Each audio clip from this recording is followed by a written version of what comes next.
baxaq bu bəylərə də baxaq görək nə edirlər bunlar. Dünən Binə şosesində, Binə qəsəbəsində atışma baş verib. Silahla vuran şəxs Bəylər Eyyubovun adamı olub. Xəbəri keçməmişdən ilk öncə xahiş edirəm bəyənin, paylaşın, takip atın ki, dəstək ola biləsiniz bizlərə. Yəqin ki, bu videodan sonra hökumət yönlü mediada bu barədə məlumat verər. Bəylər Eyyubovun qardaşı oğlunun adamı olub Ceyhun Əşrəfov Adiloğlu. Talih adında şəxsi silahla vurub. Talih bir boğazından, bir də qolundan yaralanıb, hal-hazırda xəstəxanadadır. Ceyhun amma Suraxanı polis bölməsində nəzarətə alınıb. Yəqin ki, bu videonu Suraxanı Binə qəsəbəsində yaşayanlar təsdiqləyər. Bəylərlər yaman xod gedir. Niyə? Elman bəy, bunlar Bəylər Eyyubov yaman xod gedir. Silahlı dəstələr. Hava torumuzu vermişlər, həmişə xod gerdə. Yox, son zamanlarda açıq hədiyyə keçiblər. Sən də kasıbsansa, nəinki özündən də 5 dəfə artıq övladın zülm çəkməlidir. Deməli, Qəbələdiyə mən axırıncı səfər burada 2010-cu ildə falan olmuşam. İndi oradan gəlib keçməyi saymıram. Onda da jurnalist kimi dövlət tədbiri olub və s. Bilirdim buranın vəziyyəti nətərdir, buranın hansı qiymətlərdir. Deməli, Qəbələnd deyilən yer var. İndi şəhər bilmirəm, Fish House nəsə belə bir yerdir. İçəri girməyə indi sizə göstərirəm. Yəni, deməyin, bu hər yerə gedir, narazılıq edir. Yəni, əslində bu mənim qarşılaya biləcəyim məsələlərdir. Amma insanlar üçün bunu deyirəm. Deməli, bura bir qolbağı yapışdırırlar ki, çəkin 90 kilodan yuxarıdırsa 5 manat, filan şeydirsə 17 manat. Nəsə də belə bir şeylər. Deməli, mən uşaqla bura girirəmsə, elə belə quruca bax bu Allahın verdiyi meşədə asfaltın üstündə gəzməyə 5 manat pul ödəməliyəm.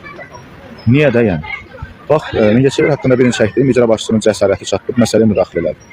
İndi səslənirəm Qəbələnin icra başçısına. Əgər doğrudan da cəsarətiniz və digər nələr ki var insanda olmalıdır, onlar çatıb. Qəbələdə alınmayacaq, çünki Qəbələ mehribanın yeridir. Qısa bu məsələyə müdaxilə edin. Bu biabırçılıqdır, vallah biabırçılıqdır.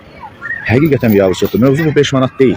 Pulu alıb içəri buraxırlar. Amma atraksiyonlarda da uzun uzadı növbə. Əgər növbədirsə, bax Allahın verdiyi bu meşədə o atraksiyondan 3-ün yarat, 5-in yarat, 10-un yarat. Hər nəysə elə ki, yəni insanlar da gəlib bu qədər nağdından pulunu alırsan, sonra növbəyə qoyursan. Ekranlarınızı da göstərirəm. Onlarla belə insanlar olur növbələrdə. Yəni çox böyük biabırçılıqdır. Bax bu asfaltın, quruca bu asfaltın üstündə belə gəzməyi, yəni 5 manat. Elman bəy, bilirsiniz nətərdir? Elə bir ki, sahibkarlara imkan vermirlər geniş şəkildə belə yerlər açsın. Sadəcə monopoliyada özləri açıblar. Monopoliya. Bəli. Və dünyada yoxdur da belə biabırçılıq. Çəki ilə buraxsınlar içəri, sən çox yeyəsən. Sən bilmən necə olacaq? Yerlənçəkdə sən ağır olacaqsan, ona görə sən çox pul verməlisən. Varmı dünyada belə bir qəhbəlik? Yox, sənə. Mən birinci dəfə də eşidirəm. Bura vətəndir. Vallahi indi cəmaət boynunda 1K asacaq. O boyu, çəkisi, qan qrupu nə yazmalıdır üstündə? Bunu necə çəkdilər ki, 90 kilodan artıqdır? Nə ilə gördülər? Lap deyək ki, çəkdilər, lap deyək tərəzi var, çəkdilər, bu biabırçılıq da. Əlbəttə biabırçılıq. O deyir, orada şeylədir. Burada kimdir? Bilirsən qabil. Deməli, niyə atraksiyonlar baha olur? Niyə? Onu deyim. Stabil dövlətlərdə, sən bilirsən ki, Almaniyada 100.000 qoyduğun, bir də çək açdığın balaca. Almaniyanın prezidenti 10 dəfə değişsə belə, oranı səndən heç kim almayacaq. Sən ona görə çörəyi 3 manata satmırsan, satırsan 11 qəpiyə. 10 qəpiyə sənə düşüb, 1 qəpiyə də qoyursan ki, klient gəlsin. Alıcılar olsun, qaçmasınlar, daim olsun. Bunlar bilirsən necə? Qabil, qapa-qap deyə, kim nə tutdu, qaçdı. Hələ publisi söhbətləri demirəm.